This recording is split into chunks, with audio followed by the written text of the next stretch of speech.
O escritor e psiquiatra Viktor Frankl costuma perguntar a seus pacientes que estão sofrendo muitos tormentos, grandes e pequenos, por que não opta pelo suicídio? É a partir das respostas a essa pergunta que ele encontra frequentemente as linhas centrais da psicoterapia a ser usada. Num caso, a pessoa agarra-se ao amor pelos filhos, em outro, a um talento para ser usado, e no terceiro caso, velhas recordações que merecem ser preservadas. Tecer esses débeis filamentos de uma vida arruinada para construir com eles um padrão firme, com sentido e responsabilidade, é o objetivo e desafio da logoterapia, versão da moderna análise existencial elaborada pelo próprio Dr. Frankl. Neste livro, o Dr. Frankl descreve a experiência que o levou à descoberta da logoterapia. Prisioneiro durante longo tempo em campos de concentração, onde os seres humanos eram tratados de modo pior do que se fossem animais, ele se viu reduzido à existência nua e crua. O pai, a mãe, o irmão e a esposa de Viktor Frankl morreram em campos de concentração ou em crematórios, e exceto a sua irmã, toda a sua família morreu nos campos de concentração. Como foi que ele, tendo perdido tudo que era seu, com todos os seus valores destruídos, sofrendo fome, frio, brutalidade, esperando a cada momento a sua exterminação final, conseguiu encarar a vida como algo que valia a pena preservar? Um psiquiatra que passou pessoalmente por tamanha experiência certamente tem algo a dizer. Ele, mais que ninguém, pode ser capaz de ver a nossa condição humana com sabedoria e compaixão. As palavras do Dr. Frankl têm um acento profundamente honesto, porque estão baseadas em experiências tão profundas que impedem qualquer distorção. O que ele tem a dizer ganha em prestígio devido à sua atual posição na Faculdade de Medicina da Universidade de Viena e por causa do renome das clínicas logoterapêuticas que hoje estão funcionando em muitos países, segundo o padrão da famosa Policlínica Neurológica de Viktor Frankl em Viena. É impossível evitar a comparação entre os enfoques terapêutico e teórico de Frankl e o trabalho do seu predecessor Sigmund Freud. Os dois médicos se preocuparam basicamente com a natureza e a cura das neuroses. Freud encontra a raiz dessas desordens angustiantes na ansiedade causada por motivos inconscientes e conflitantes. Frankl distingue várias formas de neurose e atribui algumas delas às neuroses noogênicas, a incapacidade de encontrar um sentido e um senso de responsabilidade em sua existência. Freud acentua as frustrações da vida sexual, Frankl a frustração da vontade de sentido. Na Europa, hoje, há uma forte tendência a um distanciamento de Freud e uma aproximação da análise existencial que assume várias formas, entre elas a escola de logoterapia. Frankl não repudia a postura de Freud, isso é típico da sua atitude tolerante, mas constrói seu trabalho de bom grado sobre as contribuições freudianas. Tampouco ataca as outras formas de terapia existencial, mas aceita com satisfação o parentesco da logoterapia com elas. Esta narrativa, embora breve, é muito bem construída e atraente. Por 2 vezes eu ali sem levantar uma só vez da poltrona, incapaz de me afastar do fascínio de suas palavras. Frankl, em algum momento, depois da metade da história, introduz a sua própria filosofia logoterapêutica, mas faz de modo tão suave ao longo da narrativa que só depois de terminar a leitura é que o leitor percebe que trata-se de um profundo ensaio e não apenas de mais uma história sobre as brutalidades dos campos de concentração. O leitor pode aprender muito com esse fragmento autobiográfico.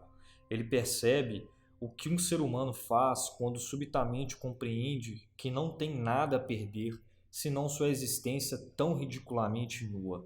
Frankl faz uma cativante descrição do misto de emoção e apatia, Primeiro, surge uma fria e distante curiosidade de saber o próprio destino. Depois, surgem estratégias de preservação do que resta de vida. Apesar das chances de sobreviver serem pequenas, fome, humilhação, medo e profunda raiva das injustiças são dominadas graças às imagens sempre presentes de pessoas amadas, graças ao sentimento religioso, a um amargo senso de humor e até mesmo graças às visões curativas de belezas naturais, uma árvore ou um pôr do sol. Esses momentos de conforto, contudo, não estabelecem o desejo de viver, a menos que ajudem o prisioneiro a ver o sentido maior no seu sofrimento, aparentemente destituído de significado. É aqui que encontramos o tema central do existencialismo. A vida é sofrimento e sobreviver é encontrar sentido na dor. Se há, de algum modo, um propósito na vida, deve havê-lo também na dor e na morte. Mas pessoa alguma pode dizer à outra o que é esse propósito. Cada um deve descobri-lo por si mesmo e aceitar a responsabilidade que sua resposta implica. Se tiver êxito, continuará a crescer apesar de todas as indignidades. Frank gosta de citar essa frase de Nietzsche: quem tem por que viver pode suportar quase qualquer como. No campo de concentração, todas as circunstâncias conspiram para fazer o prisioneiro perder seu controle. Todos os objetivos comuns da vida estão desfeitos. A única coisa que sobrou é a última liberdade humana, a capacidade de escolher a atitude pessoal que se assume diante de determinado conjunto de circunstâncias. Essa liberdade última, reconhecida pelos antigos estoicos e pelos modernos existencialistas, assume um vívido significado na história de Frank. Os prisioneiros eram apenas cidadãos comuns, mas alguns, pelo menos, comprovaram a capacidade humana de erguer-se acima do seu destino externo e optar por ser dignos do seu sofrimento. Naturalmente, o autor, como psicoterapeuta, deseja saber como se pode ajudar as pessoas a alcançar essa capacidade exclusiva dos humanos. Como se pode despertar num paciente o sentimento de que é responsável por algo perante a vida, por mais duras que sejam as circunstâncias. Frank nos dá um emocionante relato de uma sessão terapêutica que teve com seus companheiros de prisão. Respondendo a um pedido do editor, o Dr. Frank acrescentou à sua autobiografia uma exposição breve, mas clara dos pontos básicos da logoterapia. Ao contrário de muitos existencialistas europeus, Frank não é nem pessimista nem antirreligioso. Ao contrário, para um escritor que enfrenta com coragem a ambiguidade do sofrimento e das forças do mal, ele assume uma visão surpreendentemente positiva da capacidade humana de transcender sua situação difícil e descobrir uma adequada verdade orientadora.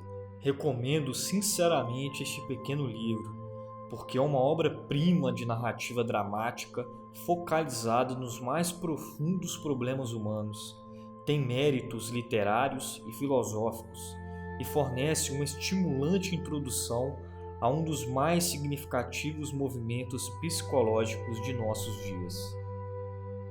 Essas palavras são de Gordon Allport, que foi um ex-professor de psicologia na Universidade de Harvard.